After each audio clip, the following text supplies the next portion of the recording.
Good morning, welcome to Breakfast with Ben Thompson and Rachel Burden. Good morning, our headlines for you today.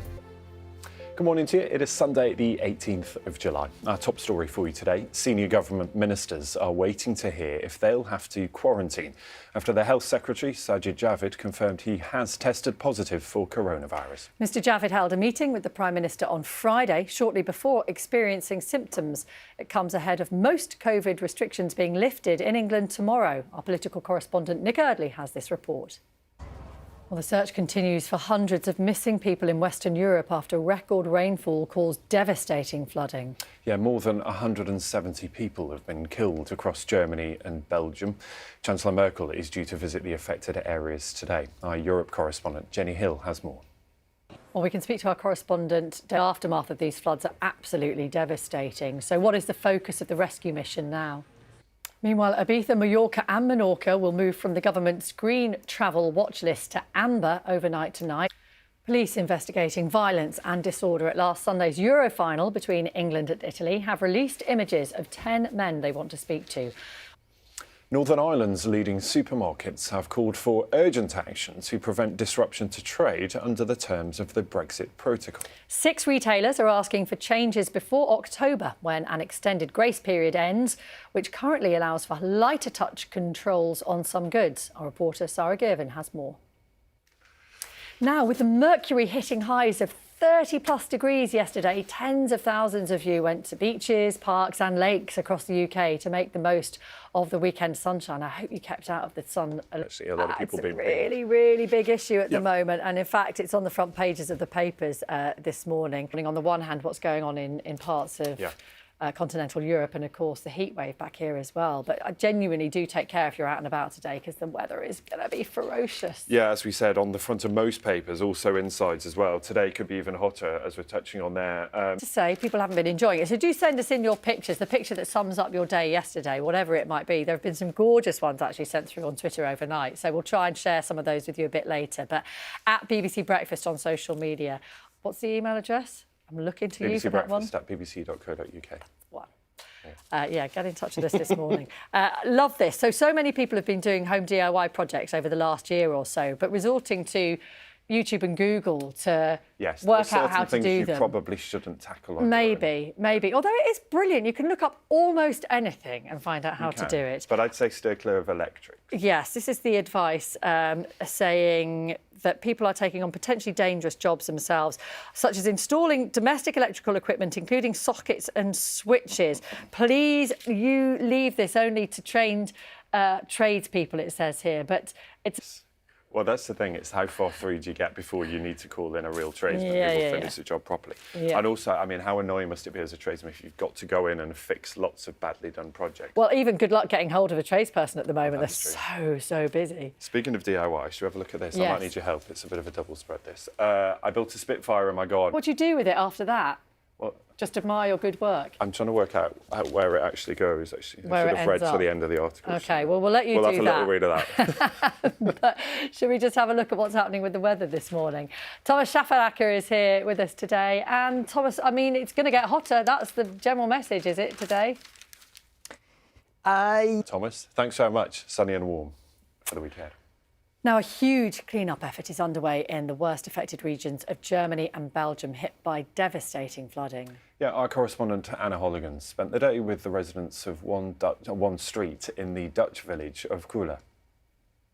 We're going to be live in Germany looking at some of the implications of that and examine just quite how that rescue effort is continuing just after 6:30 this morning. Some of the pictures that we've seen over the last few days from there have just been absolutely devastating, haven't they? 6:22, loads of sport to talk about today. So saying to Austin, where on earth do we start? Right, do stay with us. We'll have more on the devastating floods in Germany in the next half hour. Good morning, this is Breakfast with Ben Thompson and Rachel Burden. Good morning to you. It is 6:30. There are growing concerns that the rescue effort in Western Germany, following the worst flooding in 200 years, is turning into a recovery mission. At least 170 people have died and hundreds more are missing. In a moment, we'll speak to journalist Kate Martyr. But first, let's take a look at her first-hand account of the devastation she's witnessed in the town of Sinzig. And of course, we'll bring you updates on that story as we go throughout breakfast this morning. Time now for the travel show. Krista Larwood is in Northern Ireland for the final part in the Road to Recovery series. Good morning, welcome to Breakfast Sunday morning with Ben Thompson and Rachel Burden. Good morning, our headlines for you at 7. Good morning to you. It's just after 7 on Sunday the 18th of July. Our top story. Senior government ministers are waiting to hear if they'll have to quarantine after the Health Secretary, Sajid Javid, confirmed he has tested positive for coronavirus. Mr Javid held a meeting with the Prime Minister on Friday, shortly before experiencing symptoms.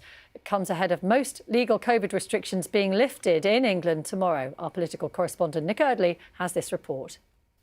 The search continues for hundreds of missing people in Western Europe after record rainfall caused devastating flooding. More than 180 people have been killed now across Germany and Belgium.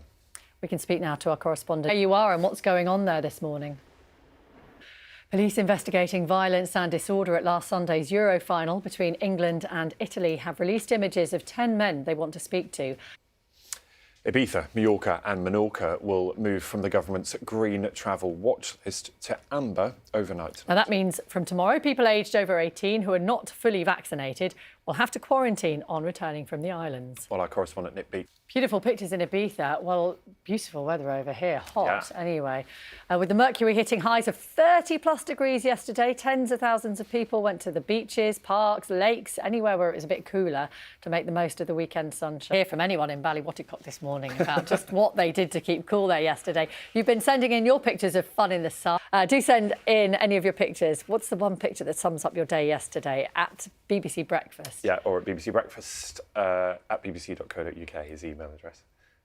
Now it's 12 minutes past 7. Scotland has announced that it's bringing in the same rules as England and Wales for travellers returning from France. So that means from Monday, people will still be required to quarantine for 10 days, whilst those coming back from other amber list countries will not have to isolate as long as they've been fully vaccinated. Well, this is problematic for all sorts of reasons, for all sorts of different people. Anne Chamberlain is from England but lives in Paris, hasn't seen her parents for 18 months. She booked her flight to return home just hours before the rules changed.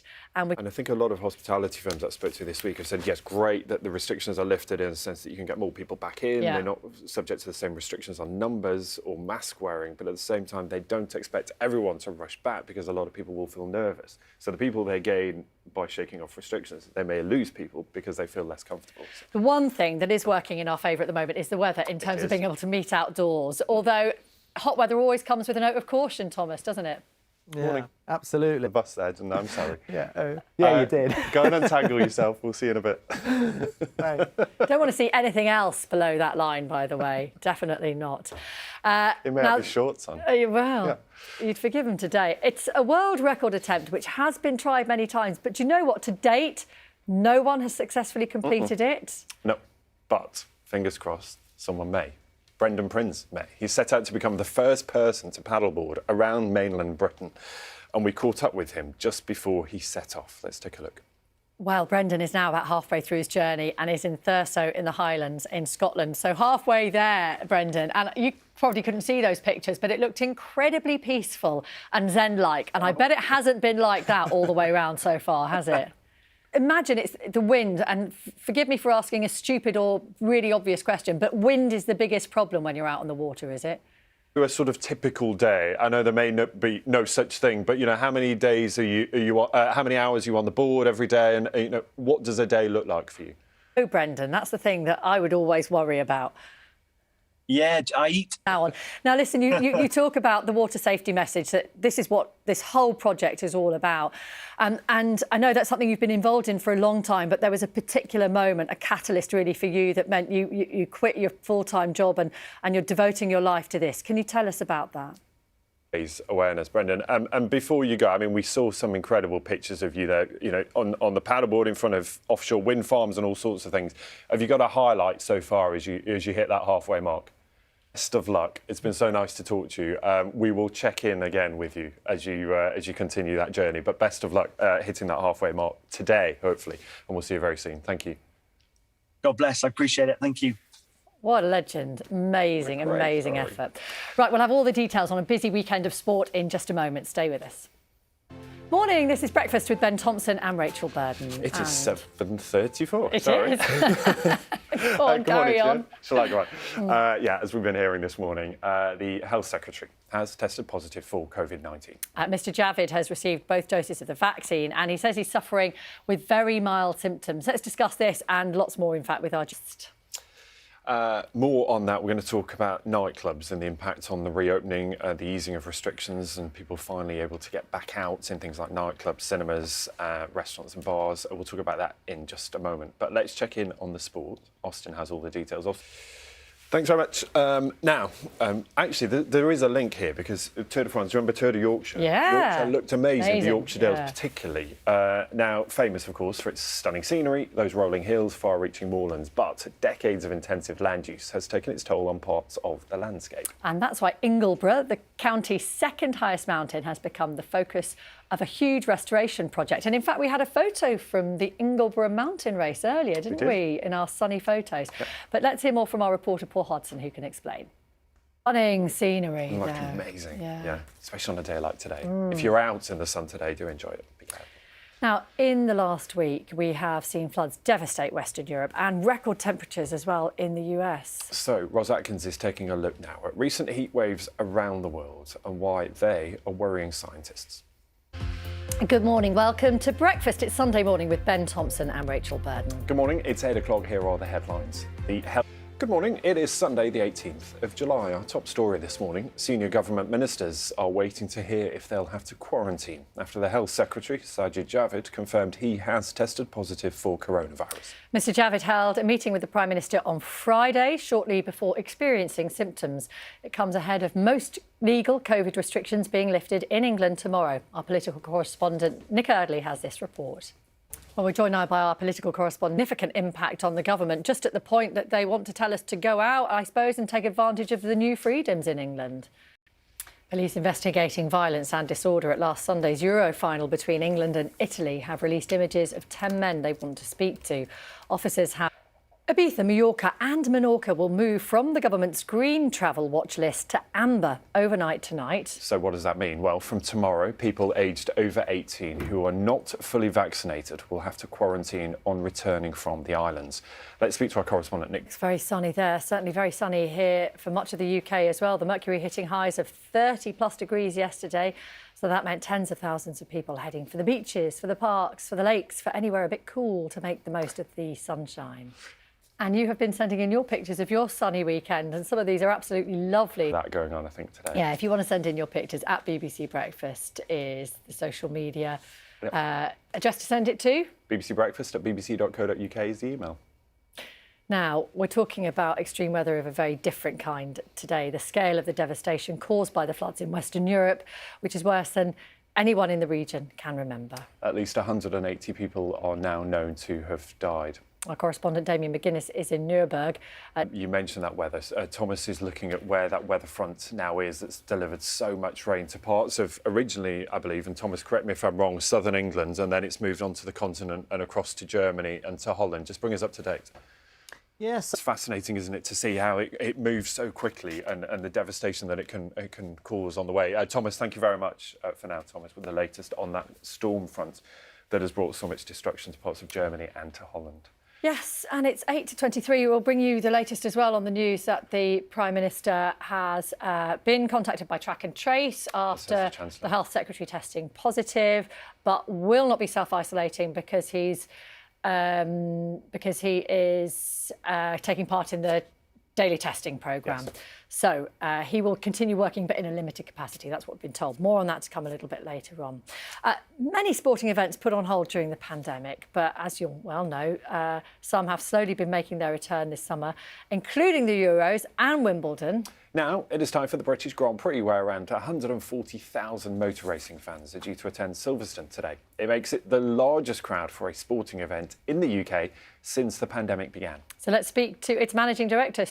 Busy morning of political news. Just to remind you the news within the last half hour that the Chancellor and the Prime Minister both contacted by Test and Trace after being in contact with the Health Secretary, Sajid Javid, who tested positive for COVID-19, but they will not be self-isolating. They will take part in the daily testing trial. Much more coming up on that on BBC One at 9 o'clock when Andrew Marr takes over. Andrew, good morning to you. And lots of reaction on social media this morning to the news that the Prime Minister will not be self-isolating as such, but will be working in a restricted capacity. But he's taking part in this pilot programme, so it's probably just worth giving you a few more details on that, which we've got now from Number 10. So this contact testing pilot is operating in several places. It includes Downing Street as a whole. So that was already established and set up. It's currently being piloted in 20 organisations from private and public sectors, including Network Rail, Transport for London, Heathrow and the Border Force. So all of those organisations are taking part in this as well. They say these pilots play an important part in our evaluation of daily contact testing and how the approach to testing might evolve. So the Prime Minister eligible on the grounds that Downing Street was already part of the wider pilot testing programme. Also, they make it quite clear that at the bottom there, eligibility assessed on a case-by-case basis. So there are no blanket rules about who would be eligible, but saying there, eligibility assessed on a case-by-case basis. But it also points out that anyone taking part must self-isolate when not at work. So when away from the office, you will have to self-isolate. So this just suggests while you're at work, you do not have to. More about that coming up for you shortly. So that might clear one or two things up for people, but plenty more I know to discuss on that one. So with the Olympics now, and we've got two amazing stories to come before 9 o'clock this morning. After all the delay and the waiting, they officially start on Friday. That's when the opening ceremony is. Yes. But some of the events actually start on Wednesday this week. So yes, and so to get us in the mood for the big build-up, here on Breakfast, we've been following the journey of Team GB swimmer Adam Peaty as he hopes to bring back gold once more. This is his story of his journey to Tokyo. He's amazing, and we just wish him all the very best. And we know that there will be two people very much back at his home cheering him on. What a lovely, lovely piece, and so nice to hear. And in fact, from one Team GB star to another now, two-time Olympic rowing champion Helen Glover won her second gold medal in Rio 5 years ago before retiring. But a year ago or so, she decided she wanted to return to the sport in a bid to become the first person to row for Great Britain at the Olympics after having children. A new BBC One documentary looks at what it takes to balance being a mother of three with competing in elite sport, exploring the highs and lows of the road to Tokyo. Let's take a look. To Helen, of course, as well. Helen Glover, the mother of all comebacks on BBC One tomorrow at 10:35. That's it from us. Dan and Louise back tomorrow from 6. Have a wonderful day.